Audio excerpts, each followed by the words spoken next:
If you know her, you love her. From painfully honest reels to the simple reminder that sometimes we just need a snack. Caitlin Murray from Big Time Adulting has been bringing us a real look at motherhood through humor and honesty. A humorist, content creator, writer, podcaster, wife, and mother, I'm so honored that I got to chat with her about all the things we wish we knew. From navigating her son's cancer diagnosis to travel essentials, we discuss why laughing is an absolute necessity in your parenting journey.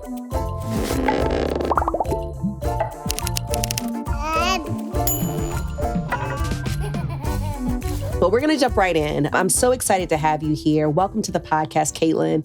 And getting to know you as a human, you live up to the happiness that you exude online. You absolutely do. I can say to anyone who's listening to this podcast right now, she is exactly who you think she is. You are a walking ball of joy. And I just appreciate you. I really do. Oh, my word. That is just so nice. And honestly, for people who don't know, we met at this conference and we got to meet in person and there was dancing there. Yes, there was. And we got to cut up the floor together. And I think our souls just aligned at that time. Absolutely. I was like, oh my God, I see her. She sees me. We are just having the time of our lives right now. Yes, you had me at dancing across the floor. I was like, that's my friend. I want to be friends with her. Well, I wanted to get into this. You share a lot about real, honest motherhood and parenthood. Why do you think this resonates with so many people? I think it's just nice for people to hear real.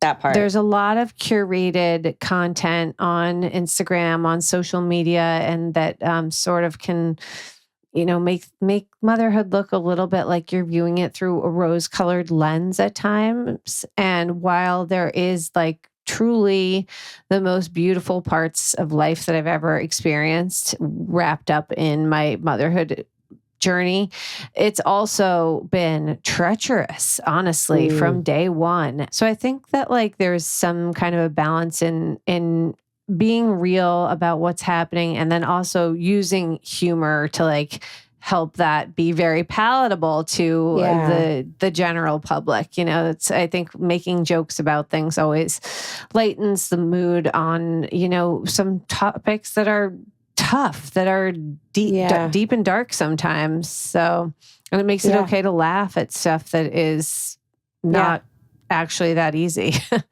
And I think, too, you do such a great job at exuding joy, but then also, too, I think giving people permission to find the joy.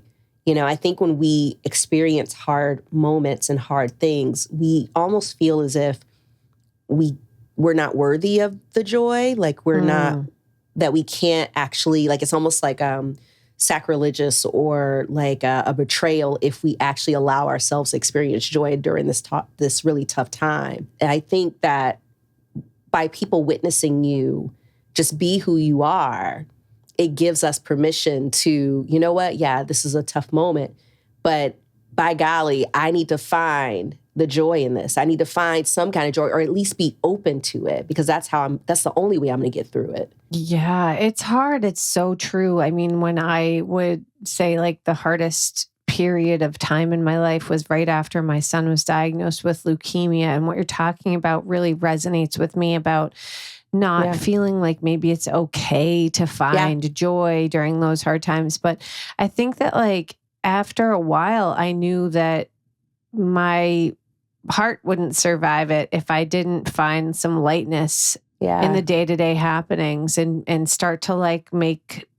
light of some of the crazy things that were going on, because life is just crazy. It's just absolutely, there are no guarantees, and we all have stories and things that have happened along the way, and humor is a beautiful coping mechanism.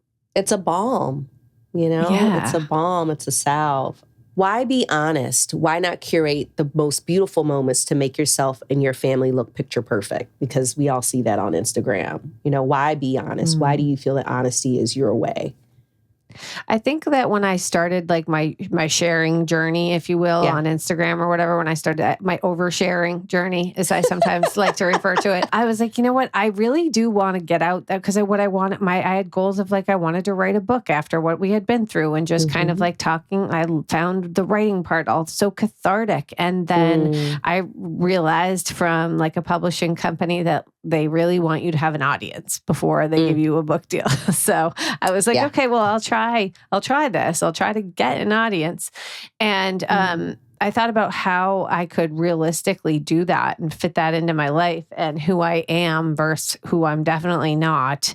And that I knew I wouldn't be able to like wake up every day and put makeup on and be camera ready and be showing. I just knew that was just really not me, so it would have been a betrayal to the cloth that I am cut from to present myself that way. So I think I was just trying to be true to myself. Tell us about your son's diagnosis. How did that change your perspective in motherhood and life? Yeah, in so many ways, it changed everything for me in my life. I mean, it was a really horribly scary event to hear that your son, who is 3 years old, has now been diagnosed with leukemia, and having like such fear around those words, not even knowing what we were up against, just knowing how scary that sounded was like, it took my breath away.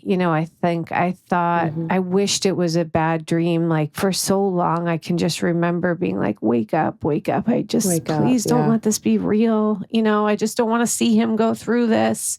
And it was so long. I mean, he was in his treatment for almost 3.5 years. And that was more than he'd even been alive at that point. And just to have to know that he was going to be, being pumped with like essentially poison for all of that time just to save his little life. But at the same time, it's like, I'm not going to say no. Let's go. Like, let's get this started, and we'll do whatever it takes. And when he was sick, when we were leading up to the point of getting him diagnosed, I really knew something was wrong with him. And I was a little bit dismissed by some of the doctors that we had gone to talk to. And definitely what that taught me was that I should follow my intuition when it comes to my motherhood instincts and trust my gut. Because even if I had been wrong, that would have been wonderful had I been wrong and he really just did have a cold on top of the flu or whatever. They were kind of thinking that might have been what was wrong with him at the time. Even if they were wrong, I never, ever, ever would regret having gone the extra mile and pushed for him and advocated for him. And so I think that just knowing that I should do that and should be that person, and applying that to other facets of their lives, whether it be, not without being overbearing or crazy. Right. Just when something needs to have a better answer than the one that you're being provided, just get your answer. And, I think it also just like taught me to celebrate the small wins in life a lot. Like when you're going through a hard time and going back to finding joy.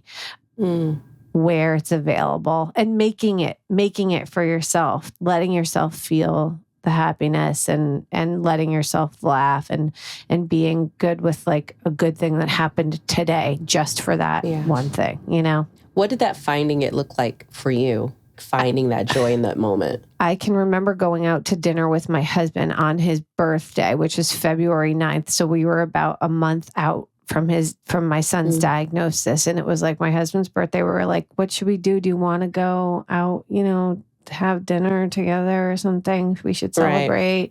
And so we're sitting at that dinner, and I can remember we were just like holding each other's hands and crying, and couldn't really like find the joy yet still, but talking about how we would, and how hard it was still just to get through a day without crying all the time and that kind of thing.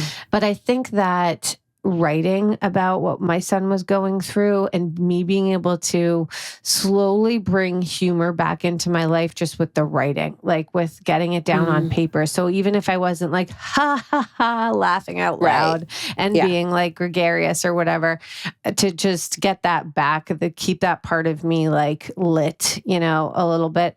And little by little, like, things got easier to tolerate. You get used to what you're going through and that kind of thing. And then you just have to allow yourself. That allowance right there. I imagine that you had a lot of back and forth between home and the hospital.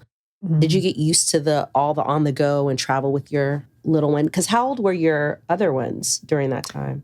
So my daughter was 1 when my son was diagnosed, and my third had not yet come along. I got pregnant in like the final year of my son's treatment with our third. So when we were doing all that back and forth to the hospital and having to rely on family and a babysitter to help us with our daughter, because it was a lot of time back and forth, I was in survival mode. You were just like, you got to do what you got to do, and we're just going to make this happen. There was this also like really weird feeling that I always had a comfort level being at the hospital, so that it was like, it was a place that I got answers. And I have like such horrible health anxiety that I was like, okay, I'm here at the doctor, so I can ask whatever questions I need answered right now. Right. And that also there was this knowing that I wasn't in charge of his care while we were at the actual hospital. Like, so while being at the hospital is certainly not a vacation, it did feel like a little bit of a break for me. Like the doctors are watching him, the nurses are watching him while we are here. So I can just be his mom, not his nurse. Did you know that more than 25% of returns are thrown away by traditional retailers? At Rebel Stork, they believe in a sustainable future and a circular economy, which is why they created the Relatable Collective. They are reimagining re-commerce and safely diverting high-quality returned baby gear from landfills into homes across North America. Ergobaby is proud to join the collective, making our products more accessible to growing families. Shop Ergobaby at rebelstork.com today.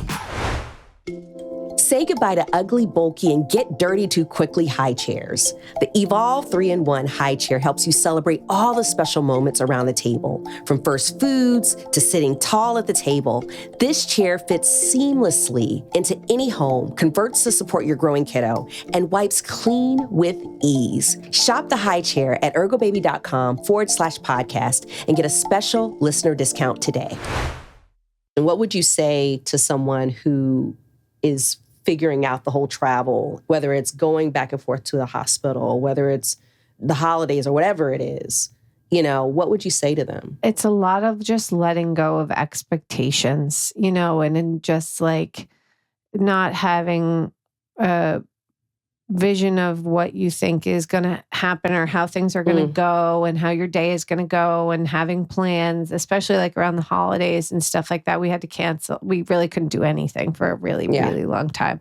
So letting go of expectations, it truly was one of the biggest lessons for me of like trying to learn to live in the moment, because that's something that's like, it's just so hard to do. But I really, truly believe it's like the secret to all happiness in life. If you are able to live in this moment, which is all we're ever guaranteed anyway, right? Like right this minute. Why do you think it's so hard? Because that's something I think we all really struggle with. Why is it so hard for us to live in the moment? Why do we feel the need to be like 10 steps ahead? Yeah, that is a deep one, because it's probably coming from so many angles. Personally, it's really hard for me to live in the moment because I have anxiety. So I'm like, I need to figure this out, what's going to happen next week, right now, or whatever. In the event that it happens, whatever it is that happens, I should be worried about this just in case. Yeah.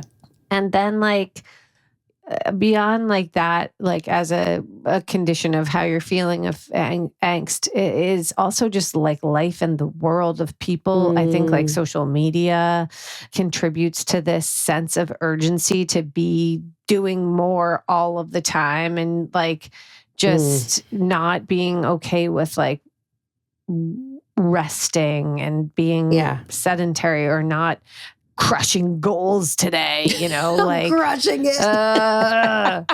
Like I think that makes us, that sort of messaging that we're so either like really intentionally or unintentionally receiving from other outlets all the time. It makes it hard to just like sit still, be like in the moment.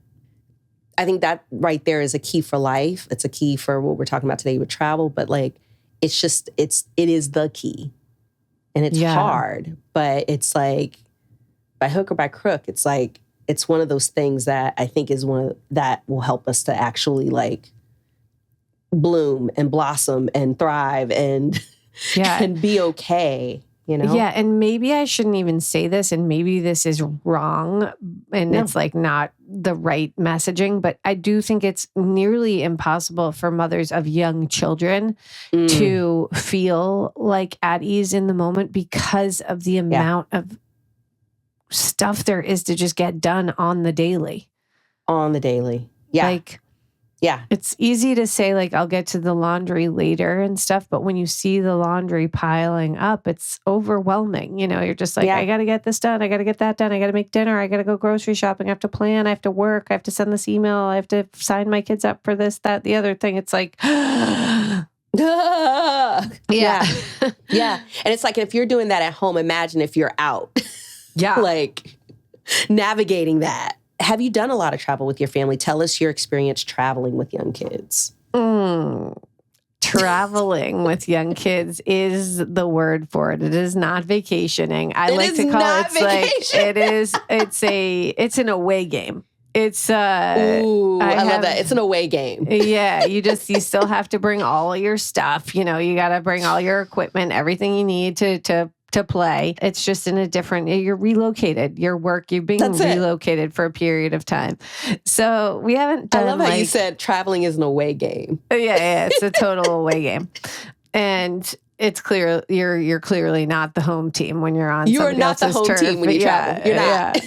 We've done a lot of skiing with our kids this winter and last winter, which I fought fiercely against, but now I actually love it because we're in the Northeast and it's like very cold and gray and all of that where we live. So we might as well have an activity to do outside of the home, It's like blessing. And then we've done, some beach stuff. My family's from Massachusetts, so we do like the Cape Cod things and stuff. But again, I think that whole notion of like letting go of expectations is like just a general good piece of advice in motherhood with young children and stuff, because if you have too many visions of what something's going to look like, pack snacks. That's what I would say. You got to get all the snacks. You're the queen of snacks. I love this. I love this. It's like, just start with that. Let's pack a snack. Finding the perfect carrier is like finding the perfect pair of jeans. Everyone has their own style and personal preferences. That's why Ergobaby offers a variety of carriers to meet parents exactly where they are at. Whether you're looking for a newborn-specific carrier or a carrier that will support your family for years to come, there's something for everyone. Head to the show notes to click the link to find your perfect carrier. When you're on the go, you don't have time to waste on difficult-to-use, bulky, back-breaking, and simply uncomfortable strollers. Your kids want to enjoy their stroll, and you should too. The Metro Plus strollers are backed by science to support your little one's growing body and give you an ergonomic stroll wherever your adventures take you. Shop today at ergobaby.com/podcast and get 20% off. What do you wish you knew about traveling with kids? Do you have any tips or travel must-haves? Travel must-haves in the car. You must have things ready to clean up a puke situation. Like you have to have some like jugs of water are really helpful to have on hand, paper towels, wipes, and towels, like a towel and trash bag. You need a Trash trash bag. Because just put everything back into the trash bag, seal it up, and then I've often just honestly thrown things away at that point. I'm like, I don't think I ever want to see this pair of pants again. Yeah, exactly. And then like, don't let yourself get too caught up in like what perfection you think that you're creating for your family in this travel situation. Like, lean into the experience of it being an SHOW for the entire time. Were there any like things that you like swore by? I know like with traveling back and forth, whether it was vacation or like you said, traveling for fun, whatever that looks like, or even just the day-to-day of traveling, you know, back and forth with the hospital. Was there anything that you use for anyone that might be listening? Yeah, I mean, a good stroller that you can like, a good umbrella stroller that you can pop open and close really easily, that's light enough to bring into an elevator or, you know, up an escalator, or to, you know, jam in the back of your car or whatever it is that you need, something that like is great on the go. Because we use like a jogging stroller for regular life and stuff a lot. So those are big and clunky and everything. So they don't really work in those situations. I mean, my son was 3, so I wasn't using like a baby carrier anymore at the time, but I never would have survived motherhood without a baby carrier, actually. A portable. I mean, if you have a baby, you need like an easy portable like crib bassinet situation.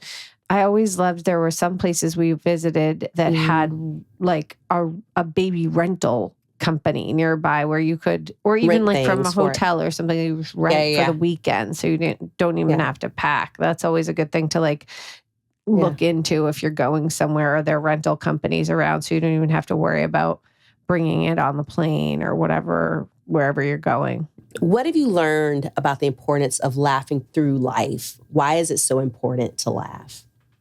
I think that like it's easy to get stuck in a pattern of just really taking ourselves very seriously. If you're able to find like laughter and humor in the everyday happenings, it's just such a lighter way to go about your day. And I think that like people really appreciate it when you remember to use your humor. Like, it's not like this conversation doesn't have to be so serious. Throw a little joke or like something self-deprecating in there, you know. It really takes the edge off, and like I think it lets other people that you're with also feel comfortable being more of their real selves with you, which is just like it's such a more meaningful way to go about life. I mean, would you say that your life is unusual, or what would you say, you know, as far as like how you navigated it? No, I don't think that I'm unusual at all. I think that, you know, any parent, if put in my shoes and what they had to do, would do what they had to do. You do what you got to do. I hope that during that time that what is like the most special outcome of that to me is that I think our family bond from being just together all of the time that way, and trying our best to really like make our own fun around the fact that we weren't able to go places or do things like making special dinners or like getting the kids dressed up for like parties that we would like have at our house that we you know weren't actually having, but a family party, nuclear family party. So just I do cherish, I think, the outcome of what that brought to our family unit. Even you just saying that, when you said you don't feel like it's that unusual, because you said you would do what any other parent would do. I love that, because I think that's the thing that unites us right there, is that our love for our children and our ability to do the hard things for them. Does baby wearing actually make parenting easier? Yes. Yes, it does. That's why we collaborated with parenting experts, Dr. Bill and Martha Sears, to write Why Baby Wear? Benefits for You and Your Baby, a comprehensive guide that's been over a decade in the making. Look, we didn't invent baby wearing. It's an ancient solution that has benefits for modern parents, and we believe it can change the world. So we wrote this book to share how baby wearing can help foster close and loving parent-child relationships and why it has so many other physical, mental, and emotional benefits. It will empower and encourage you with really simple and practical tools to make your lives with baby easier. Get your copy of the book on Amazon or Ergobaby.com. Wiggly toddler, breastfeeding on the go, need to give your back a break from all that baby carrying? Yeah, we hear you. Designed specifically for those up and down and on-the-go days, the Lift Hip Seat gives you and your baby quick and easy comfort in every lift. Shop now on Ergobaby.com. What is a must-have product that you'd recommend to new parents? Oh, that is a good one. I mean, I always pushed the pacifier really hard. Mm-hmm. I think there was confusion about that too for me at the beginning. I was like, is this wrong? Do I not want to have nipple confusion and all of this? And if I wish somebody would just have been lean in and use it. Any way that you can introduce a soother for them is just, it's really magical. And it keeps them sleeping longer and stuff. I think when they're at the point where they can find a pacifier, find their own lovey, they're happy to be cozy in bed for a little longer and that kind of thing. They look forward to going to their nap for the pacifier, for the lovey, especially if you kind of try your best to keep it to the bed or keep it to the stroller or wherever it is. Is there anything that keeps you up at night as a mama? We ask all our guests this. Oh my God, yes. Everything keeps me up at night as a mom. I am an anxious person about health-related stuff. So if there's something health-related that doesn't have an obvious answer for me, I can really keep the wheels turning in the middle of the night like no other. Usually I try to take a deep breath and say, I can think about this in the morning. I can think about this in the morning. Over coffee. Or maybe pancakes. Or pancakes. Yes. Or both. Yeah. Or both. All right. So last question. We have listeners here who are probably listening to this at night while they're up with their little ones. What would you tell them? I would tell them that whatever they're worrying about is probably going to be totally fine, and that worrying about it and being anxious about it won't change the outcome of it. So try not to waste your precious energy on the worry and have faith that you'll have the strength to meet what comes to you. That's good. Thank you so much, Caitlin. You are amazing. Thank you so much for having me. Oh my gosh. Well, I appreciate you and thank you so much. Ergobaby is dedicated to building a global community of confident parents. The Life with Baby podcast is just one of many ways we hope to support parents through all the joys and jobs of parenting. This podcast was produced by Tiffany Toby, consulting producer Anthony Gannon, edited by Angel Hunter and Hannah Richardson Speckert, written by Victoria Allen, sound design and theme song by John Jackson, graphics designed by Noah Friedenberg, and our executive producers are Christina Saletti and Kalani Robinson. And I am your host, Brandy Sellers-Jackson.